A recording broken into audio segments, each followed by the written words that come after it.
Welcome to Aging to Perfection. I am your host, Mel Seifert, Government Affairs for AARP Michigan, with over a decade of experience with the aging community and issues around aging. I am here today with some special guests. So let's talk about my living in my pause era, as I like to call it. We're discussing perimenopause today. And as women who are living in their pause era, this conversation is especially important to you and to me and to my friends who shall not be named. But we will go ahead and get started. So let's start with our guests. We have Jerry Whitehead here, who is a registered nurse, who I think has failed at retirement, but I hear it a lot. And she is back at it, helping Michiganders stay healthy and living their best lives. So Jerry, if you wouldn't mind introducing yourselves. Oh, well, thanks for having me. As you said, my name is Jerry. I've been a nurse for 34 years. Tried to retire, but I failed. So we're calling this my encore job. Yes. I have a wonderful family, a slew of animals, and just blessed to have nursing as a career. Awesome. Well, we're so glad to have you here today. Thank you. And next we have Sarah Naylor Crampton. Did I say that correctly? Yeah. Okay, perfect. Sarah is here today to talk about the perspective from more of a medical in the field kind of experience with it. So welcome. Thank you. I'm in private practice, like you said, at Alliance OBGYN here in East Lansing. I am recently a certified menopause practitioner through the Menopause Society. And so I've been seeing a lot more patients in this era for sure. And I'm happy to have the opportunity to talk about it today. Yeah, we really appreciate you being here with your expertise. So, as people know, my podcast is really conversational. It's not scripted. And we are just here to have a chat like we would over a glass of wine at a restaurant, with friends and girlfriends. And, one of the things that my friends and I talk about all the time is, did you have night sweats last night? Did you wake up soaking wet? Did you yell at your husband because he left a dish in the sink? Or why are my hormones so crazy? Why is my hair falling out? And we don't know what to do with it. I have gone to my gynecologist and talked to them, and they almost seem like, yeah, this is what happens. Just brush it under the rug, and this is what you go through. Women have gone through it for generations and not made a big deal about it. But I feel like now we're more out in the open and conversational about it and really addressing women's health, because this is a health issue, in my opinion. So, Jerry, in your 30 plus years of being an RN, what have you seen from your girlfriends, from your medical side? It's very cultural based. There's certain cultures who never speak of it. Our mothers didn't talk about it. Right. They taught us about periods, but they didn't say anything about menopause. Right. So we as women sometimes don't talk about it because it's considered complaining. And I asked Sarah, do you get tired of women listening to complaining? So we don't teach enough about what to expect. We also refer to it, are you suffering through menopause? And the commercials, refer to it, it's like a disease. Yeah. It's not. It's a natural transition. It's a natural process that may, for some people, have uncomfortable side effects. Mm-hmm. And we need to teach along that avenue better. That's really great. And Sarah, please. Yeah, I think we've been seeing a lot more about menopause in the media from lots of different perspectives, a lot more about perimenopause. I'm seeing patients come in their 30s wanting to talk about it because they know what's coming. They're feeling some of those symptoms much earlier because they have more awareness of it. So I think having, some good guidelines about where you are in the process makes a big difference, knowing what to expect as you go through. And it is just a process. It's a normal, natural transition. I think that we have a lot more resources for ways to help people with their symptoms and how to manage things. And so I'm really happy that we, that it's more prevalent and in society for people to have the opportunity to come to see people like Jerry and I who can give them some guidance. And there's no shame in it. I remember being a kid, my mom might not have talked about it, but we knew what was happening. Yeah, right? definitely. I mean, something's going down when mom's screaming for no reason. Mm-hmm. But yes. I remember I would ask my dad, and he's like, well, she's going through the change. Mm-hmm. What a terrible term for what women are facing as they're going through this. Yeah. But so, one of the things is, when does this start? I know it's not a cookie cutter kind of issue, but when should women start kind of expecting to feel a certain way? So the average age of menopause itself is 52, and that's defined by having one full year without a period. Anytime periods start to change is when perimenopause starts. So that can be evident by periods that are skipped, that are lighter, longer, shorter, heavier, anything in between. So that, and people start to notice some of those mood changes, mood swings, brain fog, things that we talk about, consistently when it comes to menopause. People may notice a little bit earlier, but I think the real issue is related to periods, and that's what I see people for a lot is irregular bleeding. Okay. Yeah, please. Unfortunately, we don't have a lab test for it. Your hormones will fluctuate from day to day. Okay. So you can't go get your blood drawn, and Sarah can't say, yep, your blood shows that you're perimenopausal. Oh, okay. It's based on symptoms. And some of the symptoms that women have are so easily attributed to other things that we just kind of ignore perimenopause. Right. You're tired, you're stressed, you're moody. Right. Well, you're working, you have usually teenage children. Yeah. A lot of reasons to be moody. Listen. Definitely. I didn't need perimenopause to make me crabby. Let me just say I that. think everybody feels that. And I have, so many people come in who say, I want my hormones checked. Well, that's not going to help us because your hormones do change every single day. And it's just a snapshot in time when we check those levels. So people don't love to hear it. They want some data. Yeah. They want some definition for why they feel the way they do. But a lot of it is just based on symptoms. And I tell people, I'm not going to treat you differently based on the numbers I get back from a lab. I'm going to treat you based on your symptoms.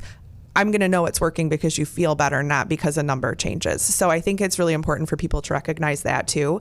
And in perimenopause, those fluctuations are what are causing all of the symptoms anyway. So treating the fluctuations and treating the symptoms is the biggest impact. Yeah.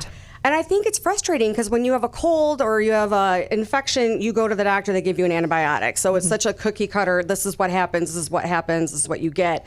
But it's so different when you just treat symptoms. How does that work? What does that look like? Symptoms that come and go. Yeah. Right. Exactly. Like they're not consistent. Like Right. and my husband's probably going to kill me for admitting all of these things on air, but I may have night sweats one night and then not have it for a month. And then I might, I'm pretty consistently crabby, but I might be even more crabby one day and then not so much the next. So how do we do this? How do we diagnose it other than, tracking periods, as you said, but through hormones and whatnot? I think that, there are ways to smooth out your hormones and regulate your cycles. There are ways to decrease the amount of bleeding that you're having if that's really the biggest issue for people. I also think that doing things to make you feel better in your life make a huge difference. Exercise is probably the primary thing that can really help into that transition because it's something you want to have a good foundation as you go through menopause. Having a good diet so that you feel better when you're experiencing these things makes a big difference. Yoga, meditation, mindfulness, behavioral therapy, those things can all help. Maybe not treat your symptoms, but treat your feelings about them. Everybody just went, oh my God, I don't want to do and that. Exercise. Yeah. One more time. I have to hear that. Yes. Right? Yep. And taking time for yourself, like Sarah said. Who has time to do that when you're raising a family and you're working? Who has time? Yeah. Yep. Yeah. I know. My husband and I joke that we eat dinner at 4 or 9:30. Like that's our that's our window right now. So, I was sharing with all of you before we started recording that I am getting inundated on Facebook, on other sites, on all of these medications or vitamins that I can take to kind of stave off the menopause symptoms and perimenopause symptoms. But how do we truly know what's right, what's wrong? Do these work? Are we just being victims of some kind of scam that we just want an answer for? Sure. I think it's really important to utilize appropriate resources when it comes to that. I always refer people to the Menopause Society. That's a international organization that has lots of resources on the website. It also has a listing of practitioners and people who are members that you can look up in your community to find somebody who really has actual information. Yeah. I think that anybody who's monetizing their information somehow or is selling supplements is a little bit less reliable potentially because they have another angle at it. But I think all of it you have to take with a grain of salt and review it with your provider, whether it's, that you want to add a supplement or you think you need labs. Those are all things that we can talk about in an office visit. Okay, because it's not just like I'm 43, all of a sudden I'm having symptoms. They can just be across the board. I mean, I could start later, earlier. Right. It doesn't really matter at your age. It's like just go in, see a provider, ask the right questions. And what are those questions, Jerry? I'm going to back up a little bit if I can. I think it's important as healthcare professionals, we start to talk more about it with our patients. Mm-hmm. But as a patient, I know someone who went to their doctor recently and they said, doctor came in the room, well, how you doing? And the person said, I'm a fat, sweaty, grouchy, hot insomniac. I thought there's HIPAA violations on telling people what I did in my doctor's office. No names. And the doctor said, menopause. Yeah. So how's that blood pressure? Yeah. So it was swept under the rug. If you want to talk to your doctor about menopausal symptoms, make a specific appointment. They have They have 15 minutes to get the job done when they're in the room. And if you're there for hypertension or medication refill and you add in something that deserves a little bit more time, they'll make it for you at a future appointment. Got it. But like Sarah said, everybody's different. Some people breeze through it with no issues. Some people have a few issues. So diet and exercise are the two main things. Who'd have thought? Right. It seems like the answer for everything. Right. I mean, right? Yeah. I mean, this is the only body we get. We might as well treat it the way we should to have the longevity in it. And you're grouchy and you're tired, so you think, maybe I'll just have a glass of wine. Yeah. One of the probably worst things that you can do for yourself at that point. Okay. Increases the hot flashes, does not improve the sleep. Nope. So I shouldn't have my glass of wine in my hot tub when I'm feeling a little... Well, not that you won't feel better for a minute, but let's not get crazy. Everything in moderation. Yes, absolutely, absolutely. So, just a quick tip for our listeners that are on here that are really suffering through that pre-menopause, perimenopause phase. You just said diet and exercise, take care of yourself. Well, I mean, what else? Talk with your girlfriends, do what gives you joy. Take the word suffering out. Yeah. Mm-hmm. Yeah. It's because it immediately attaches negative connotations. Sure. We're experiencing it. Yeah, it feels like suffering. Yes, it does. I will do that. I will. And talk to your girlfriends. If you have girlfriends who, you can say, oh my gosh, I woke up and I was drenched last night. Yeah. And they're going to say, right there with you. Me too, sister, right? But don't commiserate about it.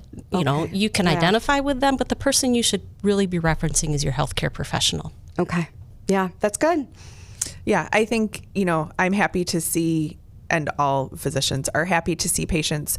Like Jerry said, we do have limited time, but I make time to talk about this because I love it and I know that I can help people. Yeah. And I think a lot of physicians aren't quite as familiar as it's become more of a popular topic. So I think finding the right physician or the right provider makes a big difference. And I think that utilizing those resources and talking to your girlfriends about who they've seen and how they've gotten help if that's the case. Sometimes it's medication, sometimes it's making some other changes. And there are multiple types of medications. Sometimes it's anxiety, sometimes it's depression, sometimes it's just life. And you need a little guidance to get through your day when you're dealing, like we talked about, with kids, young kids, parents, work. Everybody is busier than they've ever been, and adding this to it is just one more stressor that we do have options for. Well, I think that people who are listening to this just want validation that it's real. Mm-hmm. Because I think for so long we've had these conversations and, it has been brushed under the rug. We just deal with it. We try to exercise, but we're exhausted. I think we just want validation to say what you're experiencing is real. It is a transition. It is a health concern. I don't know if concern may be too strong of a word, but an issue. Mm-hmm. And I think we did that here today. So I appreciate the conversation and the honesty. And again, this is living in my pause era. So I love all of you that have listened to this. And remember to make sure that you like this podcast and subscribe to it wherever you find your podcasts at. And this is Aging to Perfection with Mel Seifert. Thank you for listening.